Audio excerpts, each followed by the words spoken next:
अस्सलाम वालेकुम।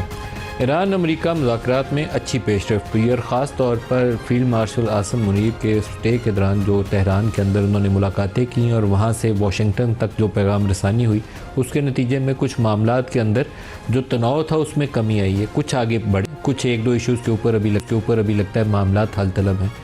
लेकिन क्या ट्रंप इस सारे मामले में, इस सारे तनाज़े में वो कुछ हासिल कर पाए हैं? जो 28 फरवरी को हमला करते हुए उन्होंने जिन बातों का जिक्र किया था, वो कहते थे ईरान के पास मिसाइल नहीं होने चाहिए, ईरान के पास न्यूक्लियर प्रोग्राम नहीं होना चाहिए, ईरान को इस इलाके के लिए ख़तरा नहीं रहना चाहिए, वो पता नहीं क्या कुछ कहते थे। फिर एक दिन ट्वीट में उन्होंने ये कह दिया कि ईरान को तो सफ़ा हस्ती से मिटा देंगे, पूरी तहज़ीब ख़त्म कर देंगे और ये दोबारा ज़िंदा भी नहीं हो सकेगी।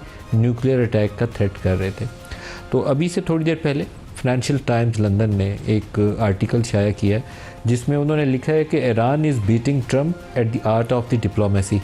ये बिल्कुल ज़बरदस्त बात उन्होंने लिखी है, क्योंकि सारी इस 3-4 माह की आप कार्रवाई देखें तो ट्रंप और नेतन्याहू का जो असल मंसूबा था वो तो ये था कि ईरान को बिल्कुल मलियामेट करके इस पूरे मिडल ईस्ट को उन्होंने डोमिनेट करना था। लेकिन वो डोमिनेट नहीं कर पाए, बल्कि अब वो ऑफ रैम्प, जो अंग्रेज़ी में बार बार इस्तेलाह होती है कि कोई आसान रास्ता जंग से निकलने का ढूंढ रहे हैं जो उनको मिलता नहीं है। ईरान उसने हाथ खड़े नहीं किए, उसने हार मानने से इनकार कर दिया।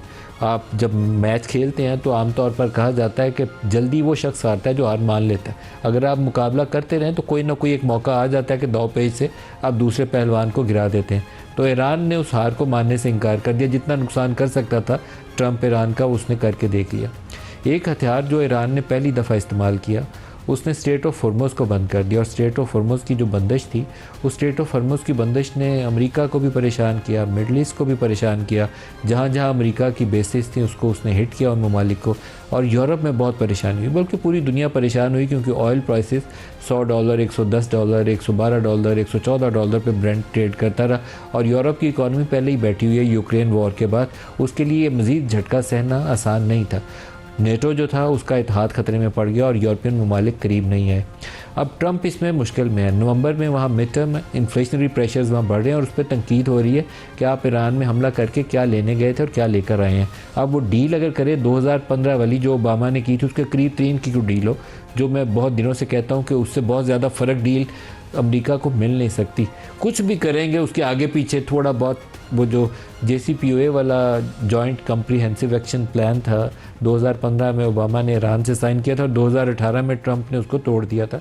उसके आगे पीछे कुछ इनको एग्रीमेंट करना है, कोई लफ्ज़ आगे पीछे कर लें, कोई न्यूक्लियर की कोई सलाह नहीं लगा लें, लेकिन बहुत कुछ उसमें से बदलने वाला नहीं है।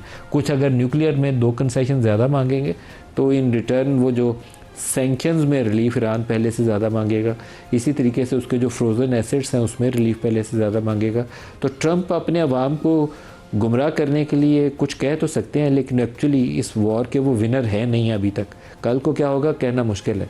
तो ट्रंप ने आज एक ट्वीट की है जिससे मुझे लगता है कि मेजर डाइवर्जन अगर आपने यूज़ करनी हो ना तो जंगी मैदान के अंदर, तो एक चीज़ आप अगर वो आपके ऊपर भारी पड़ रही है तो आप दूसरी ऐसी चीज़ करते हैं कि लोगों की तवज्जो उस तरफ चले जाए। यहाँ से आपको मार पीटी है तो दूसरा एक कट्टा खोल दें कि लोग सारे उधर बात करना शुरू हो जाए।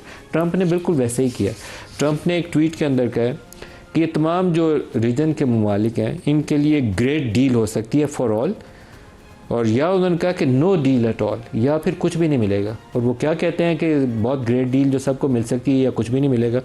वो कहते हैं कि मैंने बात की है मोहम्मद बिन सलमान से, MBZ से, UAE से, फील्ड मार्शल आसिम मुनीर से, पूरा नाम लिखा उन्होंने, फील्ड मार्शल सैयद आसिम मुनीर शाह, इनसे भी बात की है। टर्की से एर्दोआन से बात की है, कतर में बात की है, सीसी से इजिप्ट में बात की है, जॉर्डन में किंग अब्दुल्ला से बात की है, बहरीन में बात की है। बात क्या की है? बात उन्होंने कहा है कि आप सारे ममालिक पाकिस्तान समेत अब्राहम एकॉर्ड का हिस्सा बन जाए। अब ये देखें, ये इतना बड़ा ये एटम बम है जो भी धमकी दे रहे थे ईरान में चलाने का, वहाँ चलाया नहीं गया, लेकिन यहाँ पे इस बयान के अंदर वो उसी एटम बम को चला रहे। सऊदी अरब में इस चीज़ को करना आसान नहीं है। वो बादशाहत है, फैसला कर लें तो कर भी सकते हैं, लेकिन आसान नहीं है। वहाँ जो कंजर्वेटिव राइट लीनिंग एलिमेंट है वो MBS की सख्त अल्फाज में मुखालफत करेगा। वो अभी तक ओके है, दरमियाने है, क्योंकि मोहम्मद बिन सलमान ने बहुत इंटेलिजेंटली एक म्याना रवैया अख्तियार किया। उन्होंने वो अप्रोच अख्तियार नहीं की जो मोहम्मद बिन जायद ने अख्तियार की UAE के अंदर। UAE को तो वो बिल्कुल वो कहना चाहिए कि इसराइल की झोली में जाके बैठ गया। उनकी पॉलिसीज़ भी वैसे ही हैं, उन्होंने उसको अब्राहम अकॉर्ड भी बना ली, एम्बेसी खोल ली, और जितनी नंबर ऑफ़ फ़्लाइट्स इस वक्त दुबई और तेल अवीव के दरमियान में शायद किसी और मुल्क के दरमियान में नहीं चलती हो, इतना ज़्यादा उनका इंटरेक्शन बढ़ गया। मोहम्मद बिन सलमान ने इससे उलट किया, उन्होंने एक मुतवाज़न पॉलिसी अपनाई। इलाके के ममालिक के अंदर भी अगर आप देखें तो सूडान, सोमालिया, यमन, इन मुल्कों में मुतहारिब ग्रुप हैं जिनको यूएई सपोर्ट करता है और इसराइल उसके साथ है, और सऊदी अरब उससे उलट ग्रुप को सपोर्ट करता है। तो अभी तक वो मुतवाज़न जगह पे खड़े हैं। क्या इतना आसान है मोहम्मद बिन सलमान के लिए कि वो इसको इब्राहिम अकॉर्ड का हिस्सा बनने का फ़ैसला कर लें? डिस्पाइट द फैक्ट कि वहाँ बादशाहत निज़ाम है, ये आसान नहीं है फ़ैसला। और पाकिस्तान के लिए तो बहुत ही मुश्किल है। पता नहीं पाकिस्तान का नाम ट्रंप साहब ने किस सोच से ले लिया। अब इसका एक तरीका तो ये हो सकता है कि ISPR इसके ऊपर रिबटल जारी कर दे कि नहीं, हम नहीं जारी कर सकते, या बेसिकली तो ये फॉरेन ऑफिस की डोमेन है, फॉरेन ऑफिस को कहना चाहिए कि हमारी स्टेटेड पॉलिसी क्या है। लेकिन शायद इस वक्त जो फील्ड मार्शल का रोल है कि एक तरफ उन्होंने ट्रंप से बात करनी है, मार्को रूबियो कहते हैं कि मैं रोज़ाना फील्ड मार्शल से डिस्कस कर रहा होता हूँ, ट्रंप कहते हैं मेरे फेवरेट फील्ड मार्शल है, ईरानियन लीडरशिप कहती है हमारा तो एक ही साल है और वो पाकिस्तान है। तो बड़ी नाजुक पोजीशन है। ट्रस्ट है एक दोस्त की तरीके से जीता हुआ आपने तेहरान से भी और वाशिंगटन से भी। मकसद उसका यह है कि उस जंग का खात्मा करना है, दोनों को करीब लेकर आना है। तो पाकिस्तान नाप तोल के बयान देगा, यकीनन आई थिंक देगा, अपनी स्टेटेड पॉलिसी उसको दोहराएगा। लेकिन वो नाप तोल के देने का मतलब ये नहीं है कि हम अपनी पॉलिसी जो है, असूली जो मौक़िफ़ है, उससे हम पीछे हट जाएंगे। असूली मौक़िफ़ पाकिस्तान का क्या है? पाकिस्तान का असूली मौक़िफ़ यह है कि पाकिस्तान एक आज़ाद फ़लस्तीनी रियासत चाहता है जिसके बॉर्डर प्री 1967 पोजीशन पे हो। जो इसराइल जो इलाके हड़प कर चुका है उससे पहले 67 से पहले की जो पोजीशन है वहाँ पे, और अल-कुद्स अल-शरीफ उसका कैपिटल हो। हम यहाँ से जाएं इंशाल्लाह और जाके तो बैतुल मक़दस में जाके नमाज अदा करें किबला अव्वल के अंदर। तो वो वाला पाकिस्तान का असूली मौक़िफ़ है, उससे पाकिस्तान पीछे नहीं हटा। पाकिस्तान किसी भी मुआहदे या शर्त का पाबंद नहीं है जो इब्राहिम अकॉर्ड्स के साथ मशरूत हो। ये ट्रंप साहब की ख्वाहिश है, लेकिन ये बाइंडिंग कंडीशन नहीं है। ईरान और अमेरिका की जंग बंदी के मुआहदे के अंदर इब्राहिम अकॉर्ड शर्त के तौर पर नहीं लिखा जाएगा कि पाकिस्तान इसके अंदर आए। ट्रंप साहब क्या कहते हैं? ट्रंप साहब कहते हैं कि सऊदी अरब और कतर सबसे पहले इसके अंदर आ जाएं। ये उन्होंने अपनी ट्वीट के अंदर लिखा है कि सऊदी अरब और कतर सबसे पहले इसके अंदर आ जाएं, वो साइन करें इस प्रोसेस को, और फिर तमाम मुसलमान ममालिक जिनका उन्होंने नाम लिखा है वो सारे इसका हिस्सा बन जाए। एक या दो उन्होंने कहा एक्सेप्शंस हो सकती हैं जिनकी वो मजबूरियों को अंडरस्टैंड कर सकते हैं। तो एक दो एक्सेप्शन में पाकिस्तान तो यकीनन है, पाकिस्तान उसका हिस्सा इस तरीके से बन नहीं सकता जब तक दो रियासती हल जो है वो असूली तौर पर हो ना जाए और फ़लस्तीन की सेटिस्फेक्शन के मुताबिक ना हो जाए। फ़लस्तीनी कहे कि हाँ ये ठीक है, हमें काबिल कबूल है, तो तब तक तो हम इस मसले पे आगे नहीं बढ़ सकते। दूसरा, ईरान को वो ऑफ़र कर रहे हैं कि आप भी चाहें तो आप प्रेसिडेंट ऑफ यूनाइटेड स्टेट्स से आपका अगर मुआहदा हो जाता है तो आप भी इस ग्रेट डील का हिस्सा बन सकते हैं और एक ब्रॉडर कोलिशन का हिस्सा बन सकते हैं। तो ईरान के लिए भी काम आसान नहीं है। ईरान क्या सोचेगा कि वो लेबनान को बेच खाएगा, हिजबुल्लाह को बेच खाएगा? तो ये चीज़ें आसान नहीं है। ट्रंप साहब की ख्वाहिशात हो सकती हैं या एक मेजर डाइवर्जन हो सकती है कि इन ममालिक के अंदर एक नई बहस छेड़ दें या अपने लोगों को सेल कर सकें या नेतन्याहू को सेटिस्फाई कर सकें, क्योंकि नेतन्याहू जब से ये पीस डील की करीब आने की बात आती है वहाँ से सख्त रद्दमल आता है। एक्सियोस जो रन की जाती है, जो एक ग्रुप है जो बहुत करीब है, जो इसराइली इंटेलिजेंस का सेटअप है उसके बहुत करीब है, तो वो कहते हैं कि जिस दिन ट्रंप ने नेतन्याहू को कॉल करके बताया कि वो ईरान मुआहदे के करीब है, और ये बेसिकली वही अंडरस्टैंडिंग थी जो फील्ड मार्शल आसिम मुनीर ने ईरानियन क़यादत के साथ बैठ के एग्री की, तो नेतन्याहू का बड़ा सख्त रद्दमल था। वो बहुत परेशान हुए हैं कि ये ट्रंप क्या कह रहे हैं, क्योंकि ईरान तो ये इसराइल तो ये चाहता है कि ईरान का कुछ बचे ही नहीं।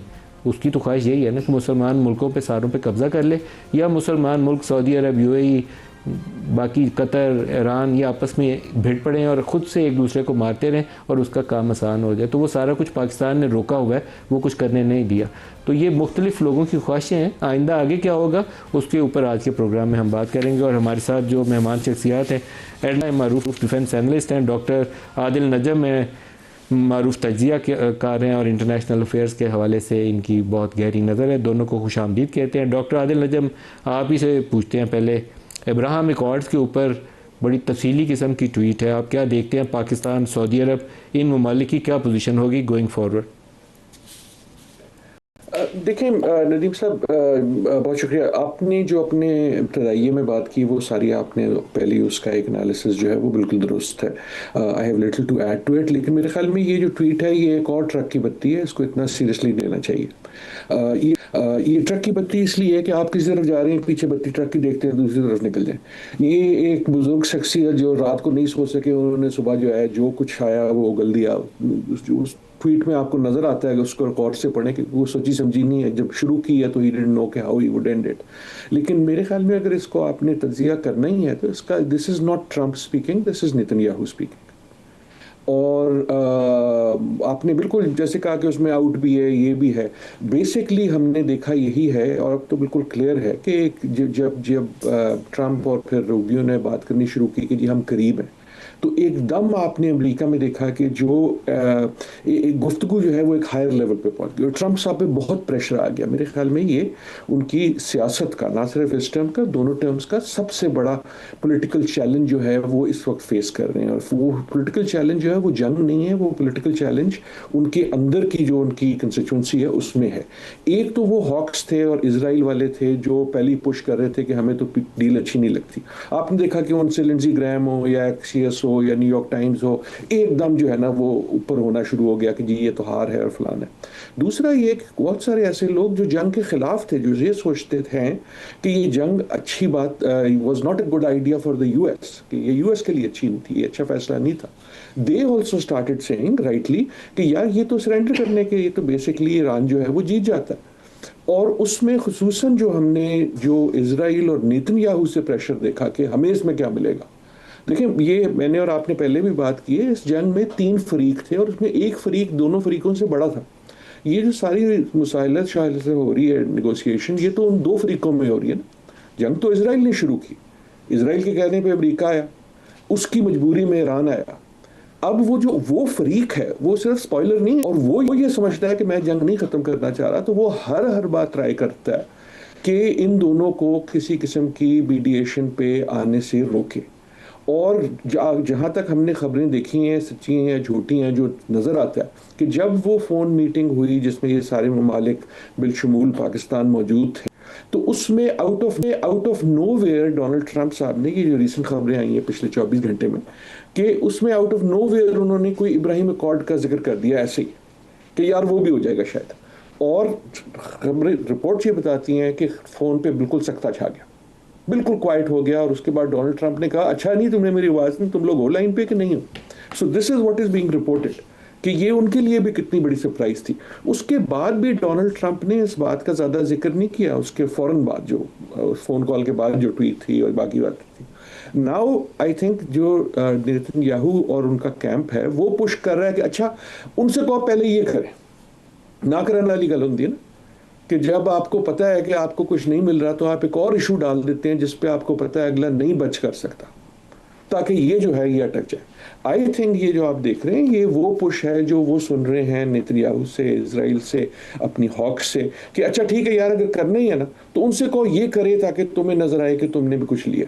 सो in all of that sense ये मेरे ख्याल में ट्रक की बत्ती है, इसको केयरफुली इग्नोर कर देना चाहिए। जिस तरह एडमिरल साहब को भी शामिल कर लें। एडमिरल फैसल शाह साहब, आपका क्या तज्जिया है?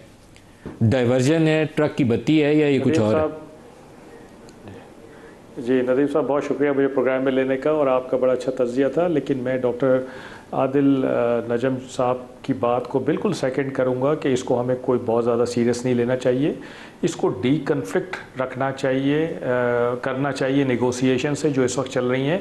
और मैं बिल्कुल इस बात से एग्री करता हूं कि ये इज़राइल को पैसिफाई करने के लिए ज़रूर स्टेटमेंट उन्होंने दी है, और शायद उन्होंने इतना तक कहा हो नेतन्याहू को कि पहले मुझे नेगोशिएशंस करने दो, एक एग्रीमेंट हमारा हो जाए, उसके बाद क्योंकि मैं निजात दहिंदा समझा जाऊँगा इस खत्ते में, तो ये लोग ओब्लाइज होंगे मेरी बात सुनने में, और फिर मैं अब्राहम अकॉर्ड्स पे भी इनको लेकर आऊँगा। तो आपको पता है कि ट्रंप साहब जो हैं वो तो आए दिन क्लेम करते रहते हैं, भड़के मारते रहते हैं, बड़े बड़े दावे करते हैं, फिर यू टर्न भी ले लेते होते हैं।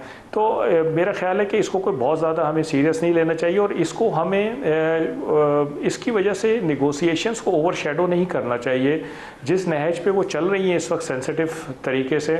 मेरा ख्याल है कि इसको अगर हम डिस्कस ज़्यादा करेंगे नेगोशिएशंस और जो पीस डील है या जो फ्रेमवर्क आने वाला है आगे बातचीत के लिए, उसको तो मेरा ख्याल है कि वो थोड़ा सा ओवरशैडो हो जाएगी। असल मुद्दा इस वक्त ये है कि ये जो टेम्प्रेरी सीज़ फायर है, इसको परमानेंट सीज़ फायर में तब्दील करना है या नहीं करना है, और किस तरह से करना है, और स्ट्रेट ऑफ हॉर्मुज़ उसमें खुलनी है या नहीं खुलनी है, और फिर उसके बाद जो नेगोशिएशंस होनी है वो किस तरह से बातचीत होगी, किस तरह से सारे जो प्रॉब्लम्स हैं या इश्यूज़ हैं दोनों के बीच में, उनको कैसे गाहे बगाहे उनको रिजॉल्व करना होगा। मेरा ख्याल है बहुत ज़्यादा इम्पॉर्टेंट और सेंसिटिव इशू है ये। एडमिरल फैसल साहब, लेकिन क्या पाकिस्तान के लिए ये मुमकिन होगा कि दो रियासती हल को नज़रअंदाज करते हुए प्री 1967 जो हम कहते हैं कि वो बॉर्डर्स के ऊपर एक आज़ाद फ़लस्तीनी रियासत हो, उसको नज़रअंदाज करते हुए हम इस तरफ इब्राहिम अकॉर्ड कर लें? क्या ये मुमकिन है?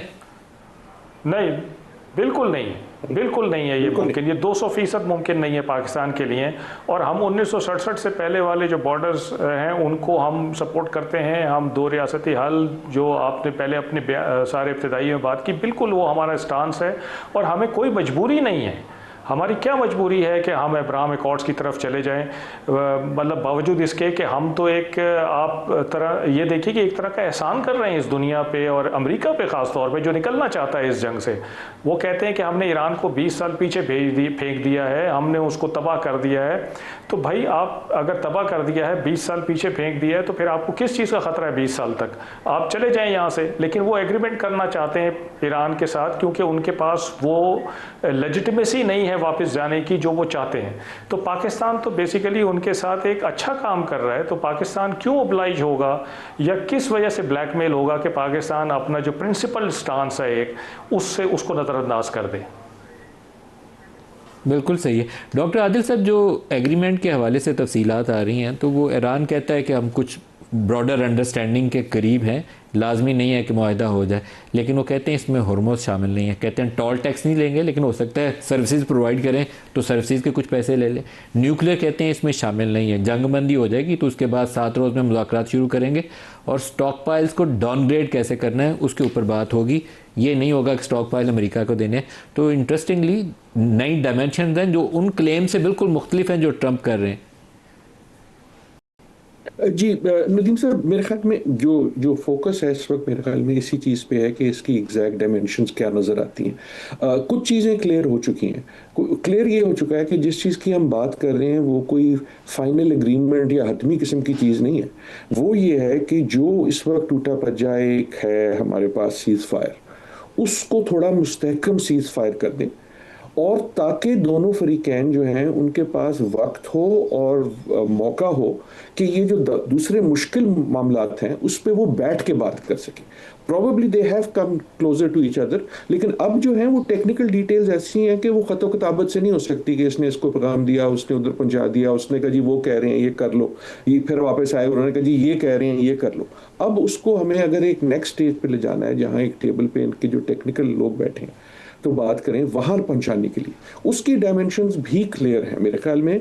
उसकी डायमेंशंस जो हैं वो बिल्कुल क्लियर हैं। वो ये है कि एक लिहाज से हुरमुज़ खुले और बाकायदा तौर पे खुले। बाकायदा का मतलब ये है there is enough flow of the ships, right. आपके दिन में जो है 70-80 कम अज़ कम जो है 50-60-70-80 जब जाना शुरू हो जाएंगी, देन यू विल से कि अच्छा यार ये खुल गया। और थोड़ी देर के लिए हुआ था जब ये चीन गए थे ना, तो उस दिन आपने देखा होगा उन 2-3 दिनों में तकरीबन 30 जहाज़ निकल रहे थे। अच्छा, उसकी डायमेंशन में भी अब क्लियर हो गया कि अमेरिका कहता है मैं भी नहीं छोड़ के जाऊंगा, ईरान कहता है मैं भी पूरा नहीं छोड़ूंगा, क्योंकि वो बातें पता नहीं किधर जाती हैं, लेकिन सम स्टैंडर्ड ऑपरेटिंग प्रोसीजर्स बन जाए। दूसरा जो मसला है मेरा शुरू से मौक़िफ़ यह है कि ये सब न्यूक्लियर की बातें जो हैं दोज आर द हेडलाइंस, लेकिन फॉर ईरान द की इशू इज़ रिकॉम्पेंसेशन। वो ये कि किसी न किसी किस्म की एक इकोनॉमिक पे ऑफ होगा, वरना ये सारी जो आपने ये जो क़यामतें देखी हैं ना सिर्फ पिछले 90 दिन, उससे पहले भी, उसको देखने का क्या फ़ायदा हुआ, क्या कीमत मिली ईरान को। अब उसका सूरत क्या है? अभी तक ईरान ये कह रहा था कि जनाब उसकी सूरत ये कि हम टोल लेंगे, तुम आओगे उधर एक टिकट लोगे फिर आगे निकल जाओगे। वो जो है ना सिर्फ अमेरिका, इंटरनेशनल कम्युनिटी के लिए बहुत मुश्किल है, क्योंकि उसमें जो है इंटरनेशनल लॉ के बड़े मसाइल हैं। फिर दूसरी जगह भी क्या यही होगा, क्या मलाक्का में भी यही होगा, क्या साउथ चाइना सी में भी यही होगा, बहुत सारे मसाइल हो जाएंगे। But that can happen in other ways. मेरे ख्याल में जो हम ट्वीट की बात कर रहे थे उससे ज़्यादा अहम खबर यह है कि इस वक्त ईरान का एक डेलीगेशन कतर में मौजूद है। राइट। उसकी कई सिग्निफिकेशंस हैं। आई थिंक उसकी सिग्निफिकेशन एक ये है कि ये जो भी फाइनेंशियल किस्म की बात होगी ना, आप टोल नहीं लेंगे लेकिन अनऑफिशियली किसी किस्म के वही ममालिक आपको अगर सपोर्ट कर देते, आपके अकाउंट अनफ्रीज हो जाते हैं। ईरान के लिए बहुत इंपॉर्टेंट ये है कि जो सैंक्शंस हैं, इसलिए जो क्लॉज है वो सबसे इंपॉर्टेंट है, चाहे वो ग्रेजुअल लूजनिंग हो चाहे वो अल्टीमेट लूजनिंग हो, ईरान के लिए वो इंपॉर्टेंट है।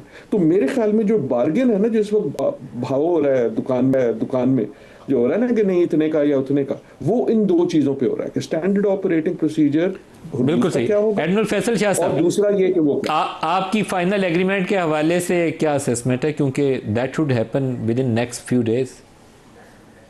नहीं, फाइनल एग्रीमेंट से अगर आपकी देखिए, मुराद है ये अभी जो इसको ये MOU no final agreement mean letter of intent या ब्रॉडर अंडरस्टैंडिंग जिसके ऊपर फर्दर डिस्कशन होंगी, उसकी तरफ letter of intent admiral final Faisal Shah agreement नहीं साहब, होगी। एडमिरल फैसल शाह। एक गुजारिश मुझे नदीम साहब, मैं एक जुमले में खत्म जी एक जुमले में खत्म कर दूंगा। सॉरी एडमिरल साहब, लेटर ऑफ एग्रीमेंट जो है मेरे ख्याल में वो पहला स्टेप होगा फाइनल एग्रीमेंट, जिसमें ये न्यूक्लियर वगैरह चीजें भी आएंगी। सॉरी, बिल्कुल सही। एडमिरल फैसल जी साहब, नदीम साहब, मेरा ये ख्याल है कि जो जिस चीज़ पे इस वक्त काम हो रहा है वो एक फ्रेमवर्क है जो कि तय किया जा रहा है कि आगे जो बातचीत होनी है वो उसका एजेंडा क्या होगा, वो किस तरह से बातचीत आगे चलेगी, क्योंकि दोनों तरफ की अगर आप डिमांड्स देखें तो वो एक टेंजेंट हैं दोनों, और तो दोनों की डिमांड्स को एड्रेस करना, उनको आपस में बातचीत करना, एक मिडिल ग्राउंड पे लेकर आना, आई थिंक वो एक बड़ा सीरियस मामला है और बड़ा लंबा मामला है, उसमें टाइम भी लगेगा, तो वो बाद में होगा। लेकिन इस वक्त मेरा ख्याल है एक फ्रेमवर्क एग्री हो जाएगा कि हम इस टेम्पररी सीज फायर को परमानेंट सीज फायर में तब्दील करते हैं, स्ट्रेट ऑफ हॉर्मुज़ को खोलते हैं और साइमल्टेनियसली हम बातचीत का आगाज़ करते हैं। वेन्यू, डेट, ये सब चीज़ें उसमें डिसाइड हो जाएंगी। देखिए, ट्रम्प साहब को वापस जाना है और उनके पास बकौल उनके वो तमाम ट्रॉफीज़ हैं जो जिनका उन्होंने शुरू में जिक्र किया था कि मैंने उनकी लीडरशिप मार देनी है, मैंने उनकी मिलिट्री कैपेबिलिटी ख़त्म कर देनी है, मैंने उनका न्यूक्लियर पोटेंशियल ख़त्म कर देना है, इंफ्रास्ट्रक्चर डैमेज कर देना है, विल टू फाइट ख़त्म कर देनी है। ये सब ट्रॉफियाँ वो कहते हैं वो ले चुके हैं। एक ट्रॉफ़ी जो वो नहीं ले चुके हैं, जो वो लेना चाहते हैं, वो है स्ट्रेट ऑफ हॉर्मुज़ का खुलना, जो वो किसी भी तरह के प्रेशर डाल के ईरान से नहीं ले सके हैं उसका कंट्रोल। तो वो ये जो फ्रेमवर्क होगा, इसके नतीजे में अगर स्ट्रेट ऑफ हॉर्मुज़ खुल जाती है तो ट्रम्प साहब के पास वो ट्रॉफ़ी भी आ जाएगी और वो कन्वीनियंटली अपनी डोमेस्टिक ऑडियंस को एड्रेस कर सकेंगे कि देखो मैंने अपने सारे ऑब्जेक्टिव्स तय कर लिए हैं, अब एग्रीमेंट होना है जो कि मैंने ओबामा के दौर से बेहतर करना है, JCPOA प्लस करना है। उसमें 3.67% पे एनरिचमेंट कर रहा था ईरान, अब वो 15 साल तक 0% हो जाएगा, तो ये एक प्लस पॉइंट हो जाएगा। उसमें अगर ईरान और कोई जैसे प्रॉक्सीज को सपोर्ट कर रहा था तो अब नहीं करेगा क्योंकि उसकी इकॉनमी नहीं बर्दाश्त कर सकती ये चीज़। तो इस किस्म की चीज़ें प्रेजेंट करके वो JCPOA प्लस प्रेजेंट कर देंगे और अपनी ये 6 ट्रॉफीज़ दिखा देंगे। तो मेरा ख्याल है कि वो अपनी दानिश में जीत जाएंगे। बिल्कुल सही। एडमिरल फैसल शाह साहब, डॉक्टर आदिल नजम साहब, आप दोनों का शुक्रिया। एक ब्रेक ले लें। ब्रेक से वापसी पे शेर अफजल मरवत साहब हमारे साथ होंगे। PTI की पॉलिटिक्स और शेर अफजल मरवत साहब का किरदार, दोनों के ऊपर बात करेंगे। हमारे साथ रहिए।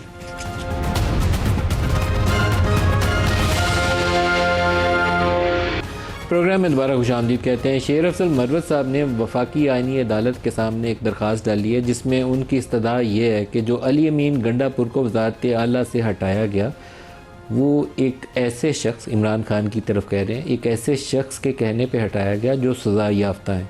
तो ये एक गैर आइनी, गैर कानूनी फ़ेल है, इसको कालअदम करार दिया जाए। ये बहुत इंटरेस्टिंग डेवलपमेंट है क्योंकि शेर अफजल मरवत जो है वो PTI की वजह से जाने पहचान जाते हैं और वो चाहते हैं कि अली अमीन गंडापुर बहाल हो जाए और सुहेल अफरीदी जो है वो उनकी आइनी हैसियत नहीं है, उनके किए हुए फ़ैसले भी दुरुस्त नहीं है, उनकी छुट्टी करा दी जाए। और उसके साथ ही एक नई डेवलपमेंट ये हुई है कि सुहेल अफरीदी बैरिस्टर गौहर के घर में मोहसिन नकवी साहब, जो बड़ी सेंट्रल फिगर हैं PTI के इस्टेब्लिशमेंट से, अगर कोई भी मामला बनने हैं या बिगड़ने हैं या आगे चलने हैं तो उसका रास्ता मोहसिन नकवी साहब के ज़रिए जाता है। तो उससे खुफिया मिले भी हैं। तो दोनों बातें जानने के लिए तफसीलात, हमारे साथ मेहमान है आज शेर अफजल मरवत साहब। मरवत साहब, आपका बहुत शुक्रिया। पहले तो ये बताइएगा, इतला ये है कि उसके ऊपर फ्री कैन को नोटिस जारी हो गए, ये इतला है, अभी तफसीलात आएंगी तो प्रोग्राम के अंदर शेयर कर दूंगा। तो ये तो बहुत बड़ी डेवलपमेंट होगी अगर नोटिस जारी हो जाए और सुबह सुहेल अफरीदी और अली अमीन गंडापुर दोनों अदालत के सामने खड़े हो, या जिस भी तारीख को केस लगता है। देखिए, वैसे अगर नोटिस जारी हो गए हैं तो मैं खुद इससे इतना इल्म नहीं रखता हूँ, क्योंकि अदालत का नोटिस रिस्पोंडेंट को जाता है, पिटिशनर को नहीं जाता है। लेकिन हो सकता है आपकी इतला दुरुस्त हो। अभी इब्तदाई डिटेल आएगी तो अभी आपसे शेयर कर दूँ। जी, ये आपने जो इंटरव्यू में बात की ना कि मैंने ये कहा कि इमरान खान सज़ा याफ्ता शख्स हैं, मैंने ये कहा है कि इमरान खान ने ये असूल कानून मुरतब करवाया सुप्रीम कोर्ट से। वो कैसे? जब उन्होंने 2018 में साकिब निसार साहब की अदालत में मियाँ नवाज शरीफ साहब के ख़िलाफ़ पिटीशन दायर की। यही प्रोपोजिशन थी कि चूँकि नवाज शरीफ साहब सज़ा याफ्ता है और डिसक्वालीफाइड है, तो लिहाजा ये खुद जब बादशाह नहीं बन सकता है तो बादशाह घर भी नहीं बन सकता है। सेनेट के उम्मीदवारों को टिकट दिए जो थे। उनके दस्तखत से सेनेट के टिकट जारी हुए थे, जी हाँ, वो तमाम कैंडिडेट्स को इंडिपेंडेंट कर दिया गया था। अदालत ने कहा ये नहीं जारी कर सकते। जी हाँ, तो और वो इमरान खान की दरखास्त पे हुआ था फैसला। जी, वो ये फैसला पिटीशन का जो उन्वान है वो इमरान अहमद खान नियाज़ी वर्सेस मियां मोहम्मद नवाज शरीफ, रिपोर्टेड जजमेंट है। अब ये मैं जब यहाँ कॉन्स्टिट्यूशनल कोर्ट में गया तो दो मैंने प्ली उठाई। एक आर्टिकल 130 की बात की है, जिसमें ये कहते हैं ना कि इस्तीफ़ा जब भी कोई वज़ीर आला देगा तो उस इस्तीफ़े के लिए शर्त, जो वाहिद क्वालिफ़िकेशन या शर्त है, वो ये है कि वो किसी असर से, किसी इन्फ्लुएंस या दबाव से पाक होना चाहिए। तो वो तो यमीन खान ने लिखा है कि खान के ईमा पे मैं दे रहा हूँ, और फिर दूसरे इस्तीफ़े में भी लिखा है, फिर असम्बली की तकरीर में भी ये कहा, और इससे पहले जो है सलमान कमराजा साहब ने अडयाला जेल के सामने बाहर आके ये ऐलान किया था कि खान साहब ने यह फैसला किया है कि इनको हटा दें, उनको लगा दें। तो एक तो 130 का जो है वो, और कॉन्स्टिट्यूशन कोर्ट का काम ही है कि आईनी तनाजुर में देख लें कि कोई फेल जो है वो आइन के मुताबिक हुआ है या नहीं। और दूसरा जो था वो ये खान का असूल था। तो लिहाजा चूँकि मैं वकील हूँ और मैं अगर एक चीज़ पे मजबूर हो के कॉन्स्टिट्यूशन कोर्ट चला गया तो उस लीगल प्रोपोजिशन का तो मैंने फ़ायदा उठाना है। यानी वकील जो है वो हर उस असूल का फ़ायदा उठाता है जो उसके केस को तक़वियत देता है, चाहे वो आपके अपने वालिद के ख़िलाफ़ क्यों ना हो। तो लिहाजा मैंने वही प्रोपोजिशन उठाई। ये गर्चे खान को सज़ा जो हुई है, मैं हमेशा समझता आया हूँ कि अनजस्ट है, लेकिन फिल वक्त जो कानून है, जो एरियार की जो मैकेनिज़्म है, इसके तहत तो सज़ा हुई है। तो आपको लगता है सुहेल अफरीदी की नौकरी खतरे में? देखिए, ये तो दिलों का हाल तो अल्लाह जानता है, और ये भी अल्लाह को इल्म है कि आने वाले वक्त में क्या होगा। मैं यकीन करें, अगर मेरे साथ पाकिस्तान तहरीक इंसाफ ज़रा थोड़ा सा अपना समझ के बात करती, थोड़े से एहतराम से बात करती, ये जो हैं लटके हुए मुंह वाले सारे ये मिल के जनाब याली भेड़ बजा रहे हैं। सुहेल अफरीदी की वज़ारत आला खतरे में है या नहीं है? अब मैं तो एक प्रोपोजिशन लेकर गया हूँ। मैं तो ये समझता था और हूँ कि शायद कानूनी तौर पर ये सवालिया निशान उठते हैं। सवालिया निशान है वज़ारत आला के आगे सुहेल अफरीदी के? फिलवक्त तो ये हैं, नज़र आ रहे हैं। सुहेल अफरीदी, मोहसिन नकवी और बैरिस्टर गौहर क्यों और कैसे मिले? वजह क्या थी? एजेंडा क्या था? मैं आपको एक अर्ज़ करूँ, पाकिस्तान तहरीक इंसाफ के अकाबिरीन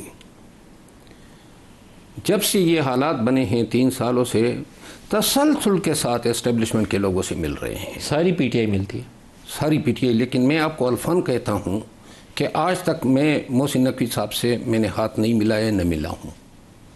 घरचे मुलाकात जब ये 24 नवंबर को जो बातें हो रही थी वो इनडायरेक्टली मैं उन टॉक्स में इन्वॉल्व था, लेकिन और ना कभी एस्टेब्लिशमेंट के किसी भी शख्स से, ये मैं हल्फन कहता हूँ, कभी ज़िंदगी में जो है न मुलाकात हुई है, न किसी के पास गया हूँ। लेकिन जो जाते हैं, जो मिलते हैं, वो वफादार हैं। सुहेल अफरीदी गए हैं आपकी पिटीशन दाखिल होने के बाद? जी। क्यों गए? देखिए, सुहेल अफरीदी साहब और जो बैरिस्टर गौहर साहब है, वो ये सोच ज़रूर रखते हैं कि हम शायद मफाहमत से जो हैं पार्टी के मामलात जो हैं वो हल कर सकें, ख़ुसूसन खान से मुलाकातें। देखिए ना, अब तो पाकिस्तान तहरीक इंसाफ बहुत छोटी चीज़ पे आ गई है कि ये मुलाकात या फिर अस्पताल, और रिहाई वगैरह के मुतालबात तो अब नहीं रहे हैं, तो लिहाजा और ये कोई इतना मुश्किल काम भी नहीं है कि मुफाहमत दुरुस्त रास्ता है। मैं पब्लिकली सपोर्ट करता हूँ कि इस एजेंडे को फॉलो करना चाहिए, लेकिन अली अमीन जब इस रास्ते को फॉलो कर रहा था तो उसको तो उठा के पार्टी से बाहर फेंक दिया था। ये पार्टी में हमेशा दोगलापन रहा है। ये असल सुहेल अफरीदी कैसे रास्ता अपनाएगा? मतलब अली अमीन ज़्यादा करीब था एस्टेब्लिशमेंट से, तो सुहेल अफरीदी की उतनी अभी कुर्बत नहीं है, अभी उतनी लाइकिंग भी, शायद पसंदीदगी भी, एक्सेप्टेंस भी उतनी नहीं है। ये भी अल्लाह को इल्म होगा, लेकिन नवंबर 2024 का आपने जिक्र किया, जब ये अफसोसनाक वाक़या फिर 26 को इधर हुआ, उससे पहले अली अमीन जो कोशिश कर रहा था वो क्या कोशिश कर रहा था? मोहसिन नकवी से मिलकर यही कोशिश कर रहा था ना कि इमरान को यहाँ से निकालते हैं, किसी रेस्ट हाउस में ले जाते हैं, केपी में वहाँ रखते हैं, फिर आहिस्ता आहिस्ता अदालत से ज़मानत हो जाएगी। यही रास्ता था ना। बिल्कुल। तो पार्टी ने क्या किया उसके बाद? पार्टी छुट्टी कराई वज़ारत आला से भी, मैं आपको अर्ज करूँगा, पार्टी जो है वो इसकी ना कोई डायरेक्शन सही है, ना कोई फैसले जो हैं वो अक्ल दानिश से होते हैं, मनमाने फैसले होते हैं। अगर आप 2-2.5 सालों में एक फ़ैसला बता सकते हैं, या कोई भी पीटीआई का वर्कर या लीडर जिस पे अमल दरामद से पार्टी को फ़ायदा हुआ हो, हर फैसला गलत, हर फैसला ना। अगर आपकी पार्टी पीटीआई, आपकी पार्टी अभी कहूँगा इसको, अगर सियासत कर रही होती तो इमरान खान को अभी तक घर बैठे होना चाहिए था, आराम से, जेल की बजाय। अगर पार्टी को सियासत कर रही होती, अगर पार्टी को सियासत करने दिया जाता, रोका किसने था? हाँ? रोका किसने था? रोका खानदान के लोग जो हैं, हर दफ़ा रुकावट बने। ये 24-25 नवंबर को भी ये वाक़यात न होते अगर पार्टी की लीडरशिप को, मैं अली अमीन खान एक गाड़ी में मैंने उनको रिसीव किया जब ये आ रहे थे पेशावर से कश्मीर हाईवे पे, बुशरा बीबी को, और वो भी साथ में थी। और कौन था साहब? उमर अयूब थे। तो बुशरा बीबी की अलग गाड़ी थी, मैं इनकी गाड़ी में बैठ गया, तो उनको मैंने कहा, तो उन्होंने कहा आप जाएं उनसे बात करें। तो मैं गया उनकी गाड़ी में, तो मैंने बात की। तो अब मैं आपको अर्ज़ करूं, खान भी कह चुका था। बुशरा बीबी ने क्या कहा जब आपने बात? उन्होंने वो देखिए, वो सबको पता है, वो नहीं मानी थी, इसी वजह से जो है। उनका जवाब क्या था जब आपने कहा? उन्होंने कहा नहीं, हम डी चौक पहुँचेंगे। हाँ, तो मैंने फिर मुझे अली अमीन खान ने कहा कि आप लोगों को रोकें, क्योंकि जुलूस हमसे बहुत आगे बढ़ चुका था।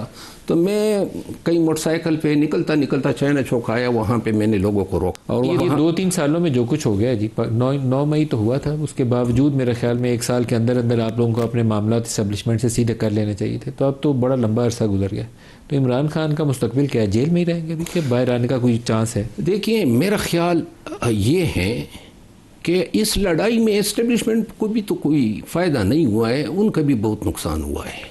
लेकिन आप किसी मेज़ पे बैठ के बात करें तो तब है ना। मैं तो 4-6 बंदों से बात की कि ये पाकिस्तान के मफाद में है कि लड़ाई ख़त्म हो जाए, यूनिटी आ जाए, ऐसी बिला वजह से वो एक केस की वजह से। वो तो ठीक है ना, लेकिन आप मेज़ पे बैठेंगे तो बात होगी नहीं। मेज़ पर तो अब पीटीआई को बैठने के काबिल ही नहीं समझ रही है एस्टेब्लिशमेंट।